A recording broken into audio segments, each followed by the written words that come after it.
5 of Video Log. Apologies for not having one last week, but we were a bit busy after discussion with some of the mentors led to a massive overhaul of the game. Fortunately, things are looking a lot better now than they were before, so we'll have a lot of new stuff to show you this week.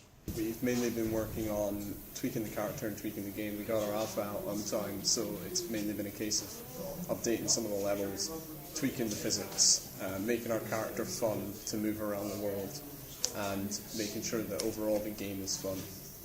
This week I've been working on getting some of the voice acting and sound effects done for the game. There's been major progress made with that, and hope to let you hear some of them soon.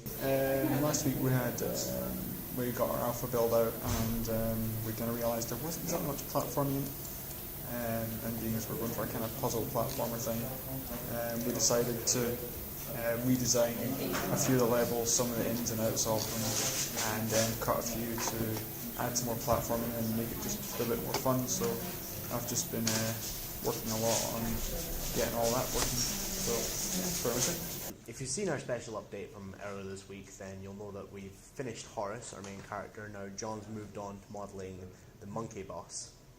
This week I've been finishing off Horace's animation, making him doing some sweet dance moves. And I've also started working on the monkey boss character, who will be antagonising Horace throughout his adventures through the island. And yeah, what else have I been doing? I made bees.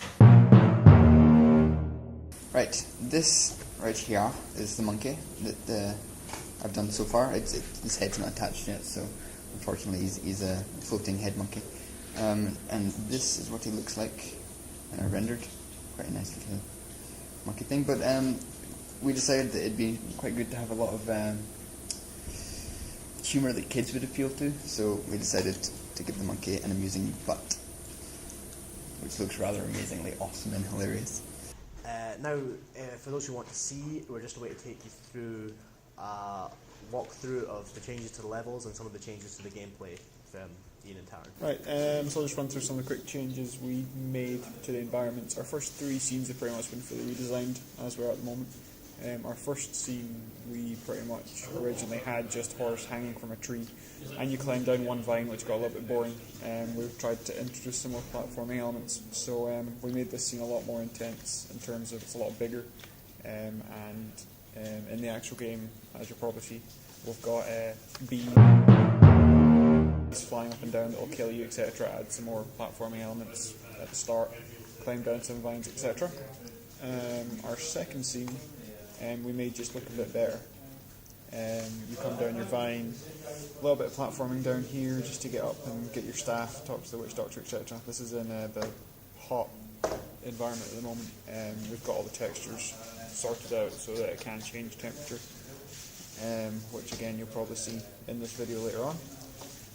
And the third scene was originally just you blew down the tree and walked across, just making a quick bridge, but we've added a few more platforming, and we're going to add some more bees in here as well. Killer bees! And yeah, that's pretty much the kind of ethos we're going with now, just adding more detail, adding more fun. This is our first level, which has been rather revamped and will also have a few more changes made to it. These objects you can see going up and down on the second branch are swarms of bees, which currently have the collision box also showing, so it looks rather odd right now. This will give the player a bit of opportunity to test his platforming skills, as he has to jump over these bees before moving on to the second batch of bees, which are slightly more difficult to jump over because of their up and down movement. Player will then move on into our second level, which zooms in and out of the important parts of the level, first showing Horace in detail, then moving on to show that the player will have to pick up this staff, which is currently not in the game, as an art asset. As soon as you do so, you gain the ability to access all of the in-game powers and can bring up the temperature minigame, which still needs some tweaks, but as you could see, the temperature rose and the environment changed. It also nicely highlights all the dance moves he's making. Okay, I think that's it for scene 2. Just like to show scene 10 as well, because that's also seen quite an overhaul in terms of gameplay, but the art assets aren't anywhere near final. We want to bring in a few more platforming sections. That's where we've gone over some of our already existing levels and have altered the layout, or just in general made the platforming more difficult. Here we have 2 animals who live in lava, well, lava turtles or something like that. And when it gets cold in a level, they will rise to the surface, giving the player opportunity to use them as platforms to jump across this lava lake. The player will also have to contend with 3 fireballs constantly jumping out of the lava and going back down again.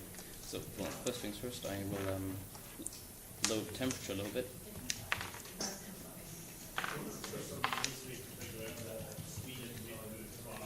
The animals have risen to the surface. Now, within a certain time limit, I have to dodge, oh god, all the fireballs, and also make the other side.